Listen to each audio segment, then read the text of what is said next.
महाराष्ट्रातील गडकिल्ल्यांच्या स्वच्छता आणि संवर्धनासाठी सुरू असलेल्या मोहिमेचा पुढचा टप्पा भुदरगड किल्ल्यावर होणार आहे। या मोहिमेचं नेतृत्व अहमदनगर दक्षिण लोकसभा मतदारसंघाचे खासदार निलेश लंके करणार आहेत। खासदार शाहू महाराज छत्रपती, विधान परिषदेतील काँग्रेसचे गटनेते आमदार सतेज पाटील, प्रदेशाध्यक्ष शशिकांत शिंदे, माजी मंत्री जयंत पाटील, आमदार रोहित पवार आदी मान्यवर या मोहिमेत सहभागी होणार आहेत। 25 ऑक्टोबरला खासदार लंके हे पुष्पनगर शाळेत मुक्कामाला येणार आहेत, तर 26 ऑक्टोबरला सकाळी 9 वाजता स्वच्छता मोहीम सुरू होणार आहे। खासदार लंके यांनी आत्तापर्यंत शिवनेरी, धर्मवीरगड, रायरेश्वर, रामशेज, तिकोणा, प्रतापगड आणि विश्रामगड या किल्ल्यांवर स्वच्छता मोहिमा यशस्वीपणे राबवल्यात।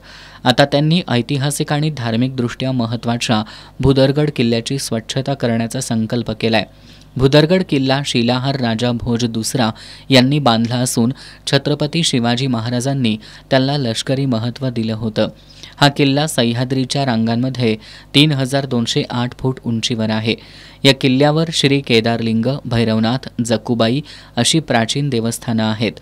जिल्ह्यातील दुर्गप्रेमी, गडप्रेमी, तरुण मंडळं, तालीम संस्था आणि सर्व पक्षांच्या कार्यकर्त्यांनी या मोहिमेत सहभागी व्हावं असं आवाहन राष्ट्रवादी काँग्रेस शरदचंद्र पवार पक्षाचे जिल्हाध्यक्ष व्ही.बी. पाटील आणि शहराध्यक्ष आर.के. पोवार यांनी आज पत्रकार बैठकीत केलं।